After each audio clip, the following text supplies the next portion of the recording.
Hey there everyone, welcome back to Press for Truth TV. Thanks so much for joining me once again.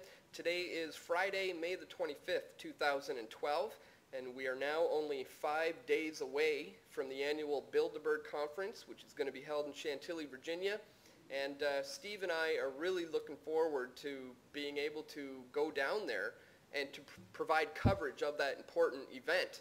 And it's really shaping up to be one heck of an event. There's a whole slew of heavy hitters in the field of independent media who are now going to be in attendance, and I think that's just fantastic. I think we have the potential to create some sort of a ripple effect of information that will travel out to the mainstream, kind of like when a small pebble is dropped into a pond. The reverberations, the ripple effect of that can eventually reach all ends of the pond.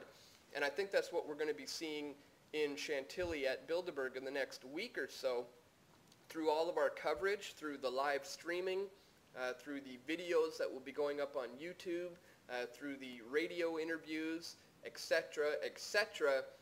This stuff is just going to reverberate out, and millions of people in the coming weeks are going to be hearing about the Bilderberg conference in Chantilly, Virginia. And of course that is the whole point. That's the main goal all along, is to raise awareness about this particular issue.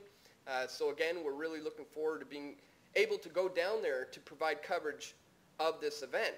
For those of you who caught our latest weekly video report, you will notice that I tried to stick to generally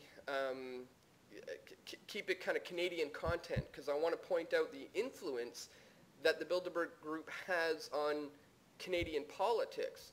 And as you'll see in the video, we pointed out how some of top bankers in Canada, the head of TD Bank, head of Royal Bank, head of the Bank of Canada, governor of the Bank of Canada, are all former Bilderberg members. And we also pointed out how the Bilderberg Group has a large influence over Canadian media, because former members have included people like Peter Mansbridge of the CBC and Heather Reisman, CEO of Chapters and Indigo Books. And they certainly have an ability to influence and sway the opinions and the ideas of the masses in order to fit in with Bilderberg's agenda. And of course, this year at Bilderberg, there are a number of things that are going to be on the agenda. Probably one of the bigger things is the presidential election that is right around the corner. They're certainly going to be discussing which is the best route to go in regards to that. A number of other things are going to be on the table, though. Of course, they're still discussing what to do with the situation in Iran and also Syria. But there's one aspect of the Bilderberg Group's agendas that has been somewhat overlooked in the past few years, and this is something that we've been focusing on for over 6 years now, and that is the agenda for a North American Union. And no doubt that agenda is still indeed on the table, and they are working on bringing it together. We have covered this extensively over the years.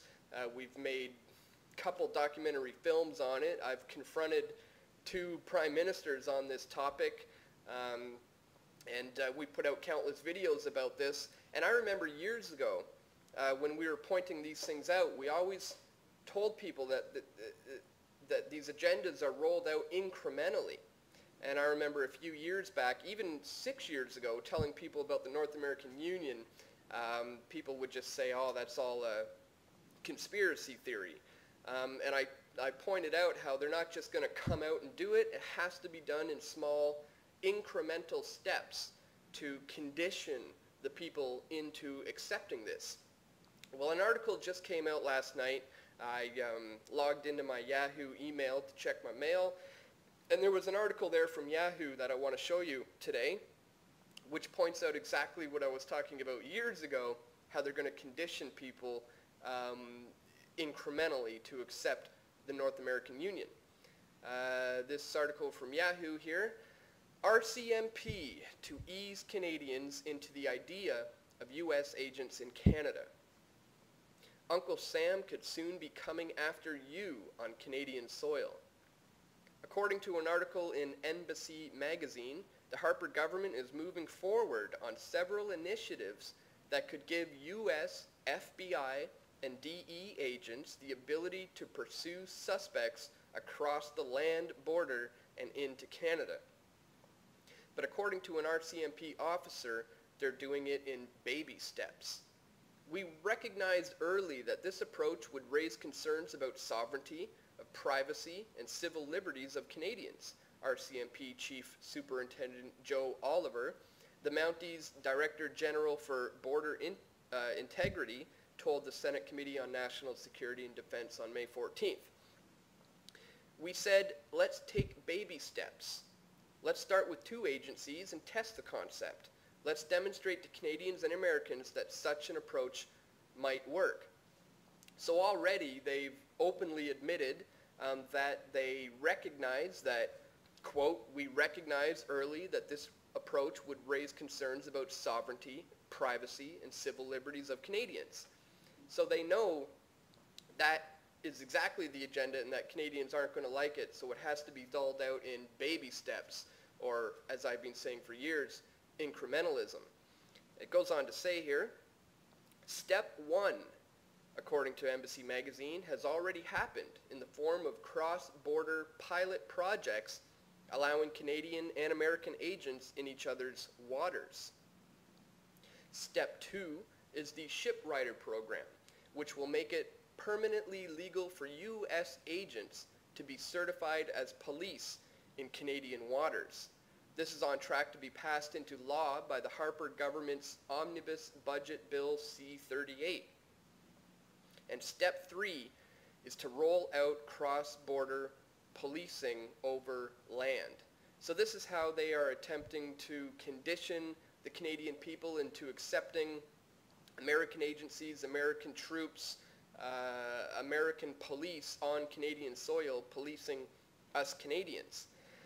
And it goes on to say here, Embassy also notes that the government is not ruling out U.S. aerial surveillance over Canadian territory.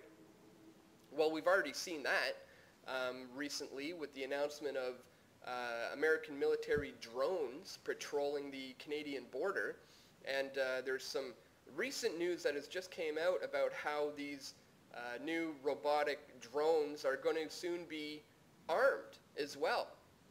And of course, this also is going to be done incrementally, where the drones will first be armed with things like rubber bullets and tear gas canisters, and no doubt they'll be deployed to keep track of political dissidents and protesters and movements that are arising all over the place, like what's going on in Quebec, and then eventually these armed robotic drones could eventually be fully armed with live ammunition. And again, it has to be done in incremental steps, so this is something we have to continue to watch. So the article goes on here. These initiatives are part of a much-touted perimeter security initiative between Washington and Ottawa designed to provide a thicker wall of security around the continent while erasing trade barriers at the borders.